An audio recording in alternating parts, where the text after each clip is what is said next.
Coco Gauff launches her preseason and sends little message.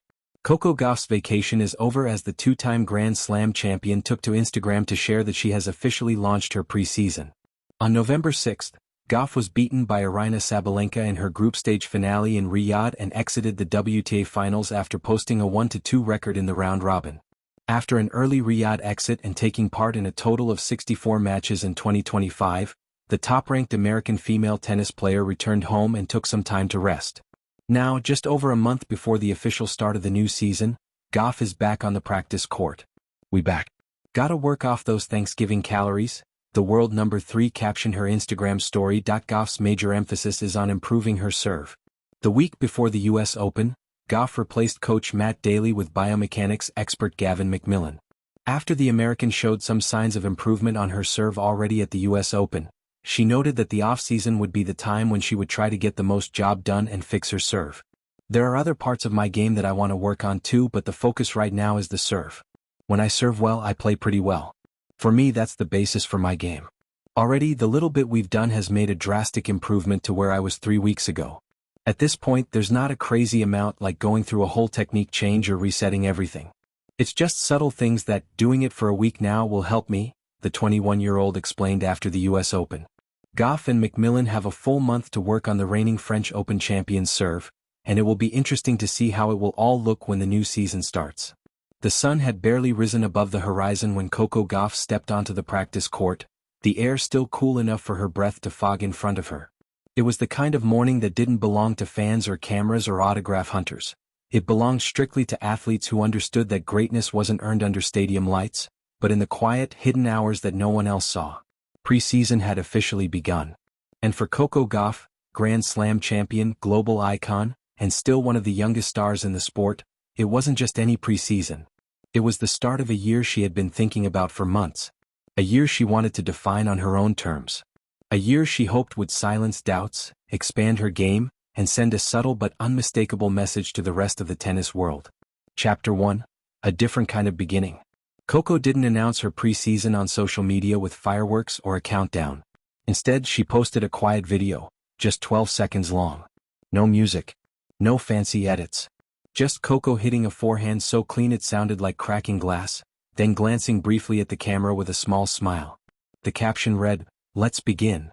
It was simple, almost understated, but the tennis community felt the energy shift instantly. It wasn't a boast, nor was it an apology. It wasn't her trying to prove anything. It was a reminder. Coco Gauff was back. And she meant business. Fans flooded the comments within minutes. "Cleanest sound in tennis. She's coming for everyone." This is the calm before the Gauff storm. But the players, her peers, her rivals, saw something else. They saw the look in her eyes. The little message behind the smile. The kind of expression only athletes could decipher. "Watch closely," her eyes said. "Because I'm preparing for something big." Chapter 2. The team meeting. Later that morning, Coco sat with her team inside the gym. A small, minimalist space with glass walls and the faint scent of new equipment. Brad Gilbert stood at the front, arms crossed, eyeing a whiteboard covered in scribbles. Next to him sat Jean-Pierre, her fitness coach, flipping through data from her off-season tests. Her hitting partner, Charles, was tying his shoelaces, listening quietly. Coco took a final sip from her electrolyte bottle, straightened her posture, and waited. "All right," Brad began, "this year we're doing things differently." Coco felt electricity run through her. That was exactly what she wanted to hear.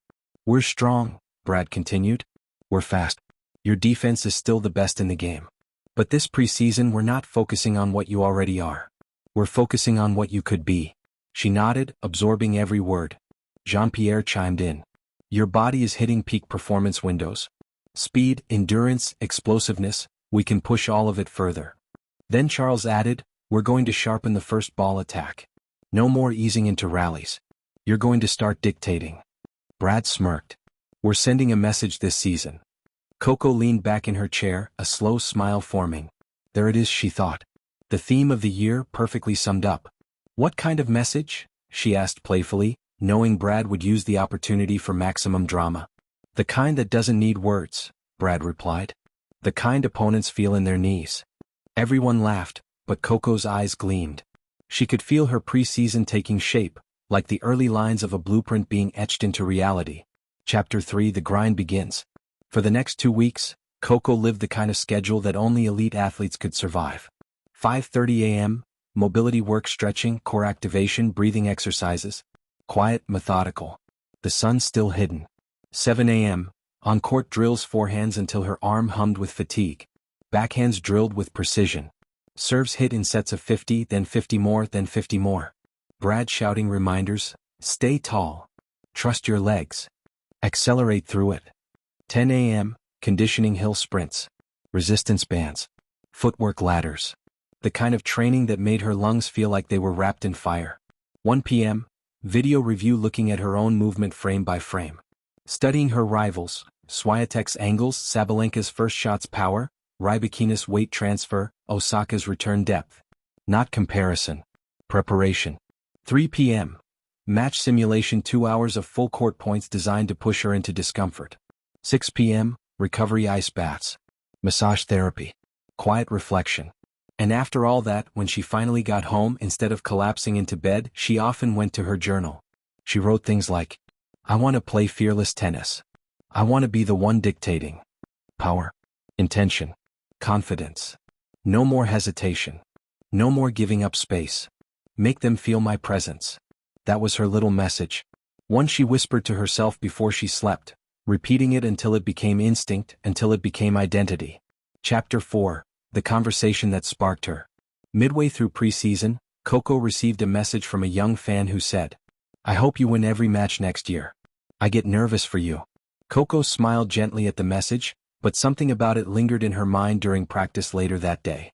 Nervous? For her? That night, she sat with her mom in the living room and brought it up. Why do you think people get nervous watching me? Coco asked. Her mom chuckled. Because they care. Because they're invested. I know, Coco said, but I want them to feel excited, not anxious. Confident, not scared. Her mom gave her a knowing smile. Then make them feel your confidence, she said. People follow your energy. If you look like you know exactly what you're doing out there, they'll believe it too. That was the moment everything clicked. Coco realized that her preseason message wasn't meant only for rivals. It was for her fans too.